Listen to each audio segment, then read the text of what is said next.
Friends, welcome to my channel super સહેલિયા. Friends, હું પ્રીતિ પટેલ આજે તમારી સાથે એક જૂની રેસિપી પણ નવી સ્ટાઇલમાં શેર કરવા જઈ રહી છું.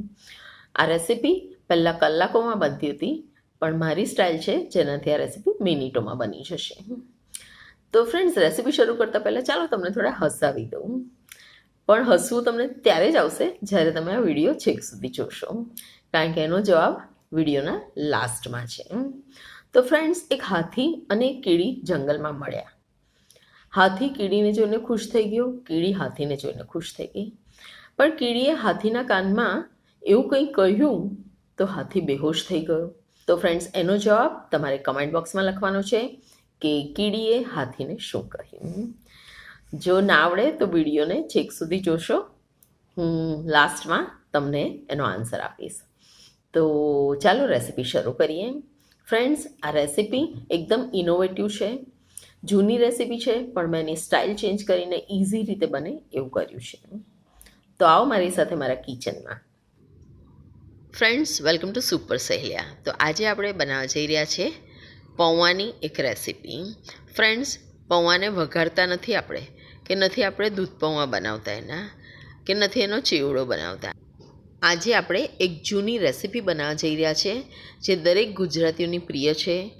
એ રેસિપીને આમ તો બનાવતા અડધો પોણો કલાક થાય છે, પણ મારી રીતથી એ રેસિપી ફક્ત 10 જ મિનિટમાં બની જશે.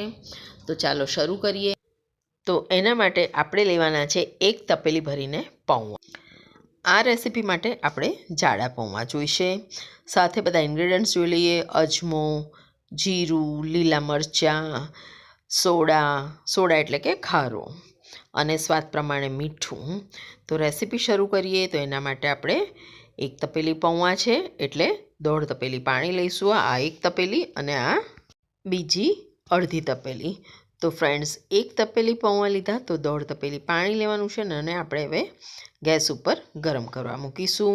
એમાં આપણે એડ કરીશું લીલા મરચાં, 1 ચમચી અજમો અને 1 ચમચી જીરું. તો બધું આ ગરમ પાણીમાં એડ કરી દઈશું. હવે આપણે એમાં એડ કરીશું 1 ચમચી ભરીને પાપડ ખાર. ફ્રેન્ડ્સ, અત્યારથી જ આમાં પાપડ ખારો એડ કરીશું એટલે આ જે રેસિપી બનશે એ સોફ્ટ પણ બનશે અને એનો કલર પણ ખૂબ સરસ આવશે. હવે આપણે એડ કરીશું એમાં સ્વાદ પ્રમાણે મીઠું. તો ફ્રેન્ડ્સ, આમાં લગભગ 1 થી 1.5 ચમચી જેટલું મીઠું જોઈશે.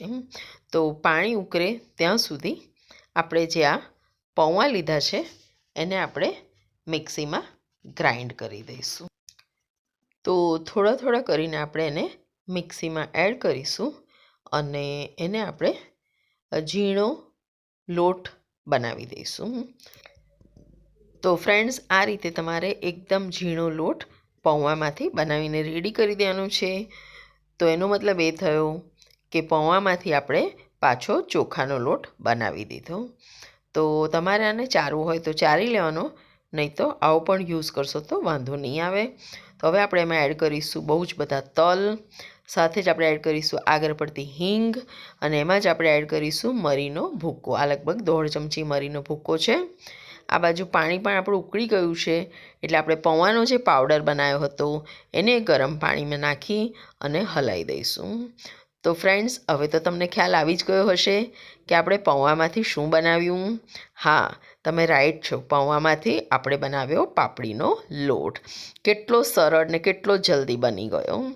તો બસ પૌવાના લોટને પાપડીના પાણીમાં આપણે ફટાફટ હલાવી દઈશું, અને તમે જોઈ શકો છો કે ખબર પણ ના પડે કે આ પૌવામાંથી પાપડીનો લોટ બનાવ્યો છે કે ચોખાના લોટમાંથી. તો બસ આ રીતે થોડું આપણે એને બરાબર હલાવી લેવાનું છે અને આપણો પાપડીનો લોટ રેડી થઈ જશે. ફ્રેન્ડ્સ, પૌવા ચઢેલા હોય એટલે પાછા એને ચડાવવાની જરૂર નથી.